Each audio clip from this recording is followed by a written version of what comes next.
Perkenalkan, nama saya Immanuel Aaron Saputra Sinaga. Di sini saya akan membuat video pembelajaran tentang posisi profesi konseling. Apa yang dimaksud dengan profesi itu?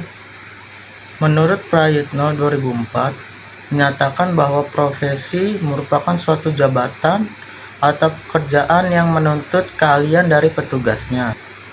Lalu, ciri-ciri profesi. Yang pertama adalah pengetahuan khusus. Yang kedua adalah adanya kaidah dan standar moral yang sangat tinggi.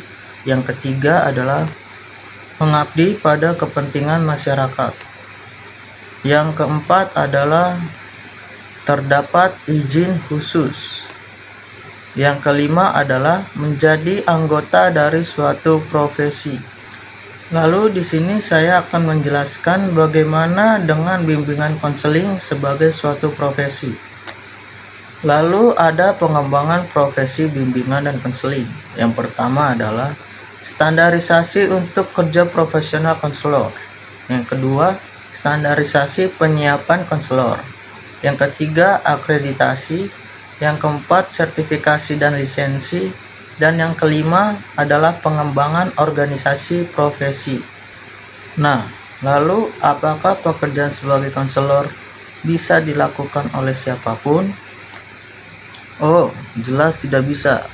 Karena anggapan yang mengatakan bahwa pelayanan BK semata-mata diarahkan pada pemberian bantuan berkenaan dengan upaya pemecahan masalah dalam arti yang sempit saja.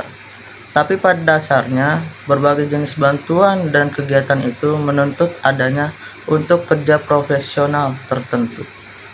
Pengakuan pemerintah.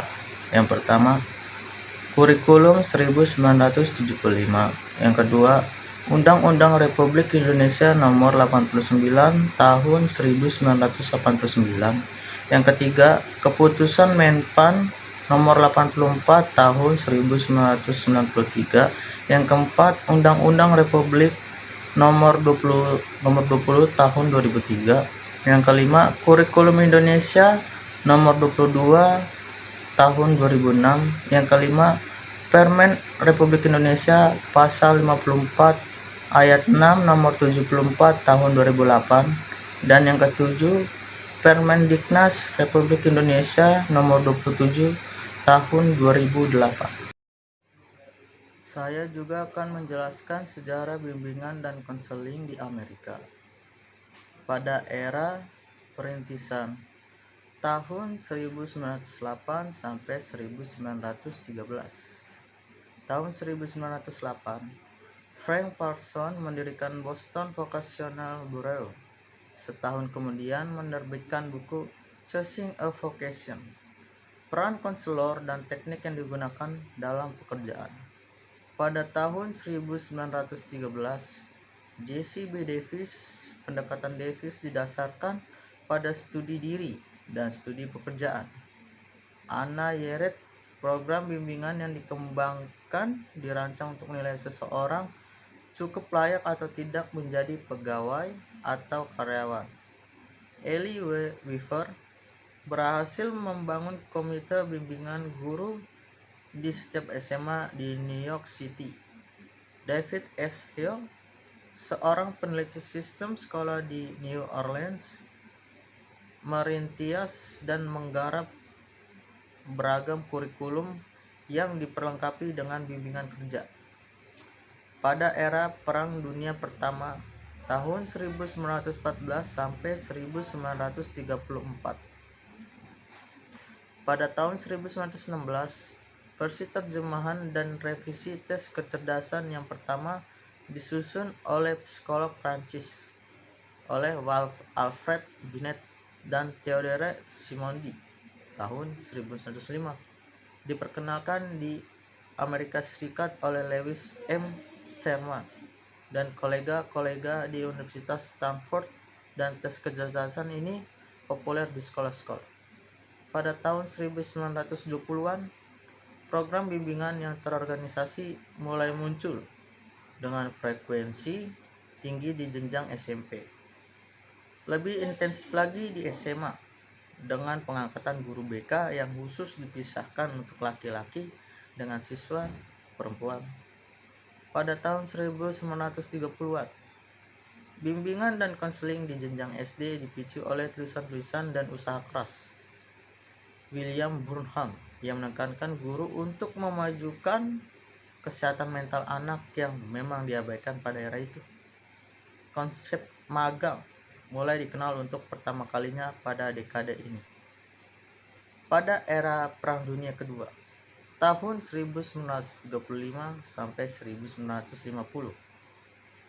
Pada tahun 1935, Asosiasi Guru-Guru Negara Bagian New York menerbitkan laporan yang mendefinisikan konsep bimbingan dari gerakan ini sebagai proses membantu individu-individu membuat penyesuaian hidup yang dibutuhkan. Pada tahun 1930-an dan 1940-an, pendekatan faktor untuk sifat untuk konseling mulai populer. Teori direktif oleh E.G. Williamson Rogers juga mulai menggunakan konseling kelompok. Rogers mengusulkan sebuah teori konseling baru di dua buku terpentingnya. Yang buku pertama, Counseling and Psychotherapy, tahun 1942 dan revisinya. Dan yang buku yang kedua, Client-Centered Therapy, tahun 1951. Pada era Perang Dingin, tahun 1958 sampai 1980. Pada tahun 1960-an, meningkatnya jumlah konselor SMA dari 12.000 di tahun 1958 menjadi 3.000. Mendukung 480 institut yang khusus mendidik para konselor dan guru SMP untuk menjadi konselor profesional. Terbit Statement of Policy for Secondary School Counselor oleh Asosiasi Konselor Sekolah yang dikembangkan dan disetujui sebagai pernyataan kebijakan resmi American School Counselor Association atau yang disingkat dengan ASCA. Dan ada era globalisasi tahun 1980 sampai sekarang. Pada tahun 1941 dibentuk CACREP, Council for Accreditation of Counseling and Related Education Programs, Divisi Pengakreditasian ACA. Pada tahun 1982 dibentuk NBCC, National Board for Certified Counselor. Pada tahun 1983 American Association for Counseling and Development atau yang disingkat dengan AACD. Saat ini ACA berkonsentrasi kepada perkembangan profesional seperti publikasi, lokal karya, dan berhubungan pemerintah di bidang konseling, sedangkan NBCC lebih fokus pada peningkatan kualitas konseling melalui sertifikasi. Lalu saya akan menjelaskan juga sejarah bimbingan dan konseling di Indonesia. Pada era perintisan tahun 1960 sampai 1970. Di Malang 20 sampai 24 Agustus 1960 memasukkan bimbingan dan konseling. Dulunya bimbingan dan penyuluhan. Pada setting sekolah sebagai hasil konferensi Fakultas Keguruan dan Ilmu Pendidikan disingkat FKA IP yang kemudian menjadi IKIP. Pada tahun 1963, IKIP Bandung dan IKIP Malang mendirikan jurusan bimbingan dan penyuluhan. Pada tahun 1965, lulusan pertama BP setara strata 1 atau sarjana dengan gelar doktorandus. Mulai tumbuh wacana pelayanan BP di sekolah. Penyelenggaraan bimbingan dan penyuluhan hanya pada tingkat sekolah menengah. Era penataan pada tahun 1970 sampai 1990. Tahun 1971 berdiri proyek perintis Sekolah Pembangunan PPSP pada 8 IKIP, yaitu IKIP Padang, Jakarta, Bandung, Jogja, Semarang, Surabaya, Malang, dan Manado. Melalui proyek ini, bimbingan dan penyuluhan dikembangkan. Juga berhasil disusun pola dasar rencana dan pengembangan bimbingan dan penyuluhan pada PPSP. Lahirnya kurikulum 1975 untuk sekolah menengah atas.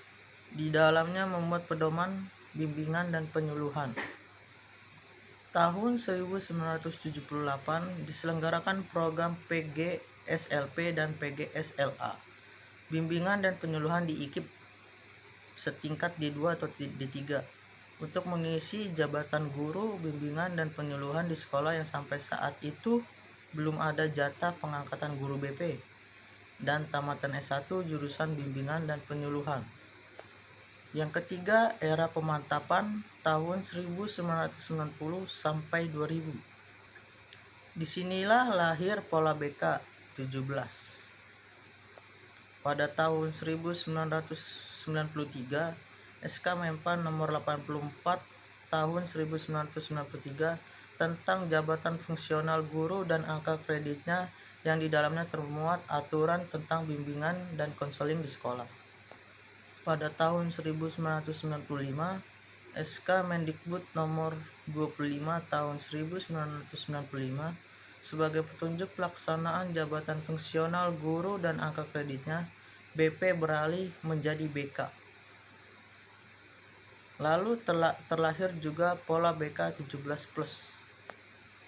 Pada tahun 1999, PPK pertama kali dibuka di Universitas Negeri Padang.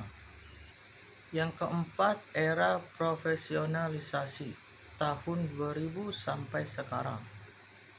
Tahun 2003 atau 2004 terbit dokumen resmi Dirjen Dikti tentang DSPK, Dasar Standarisasi Profesi Konseling.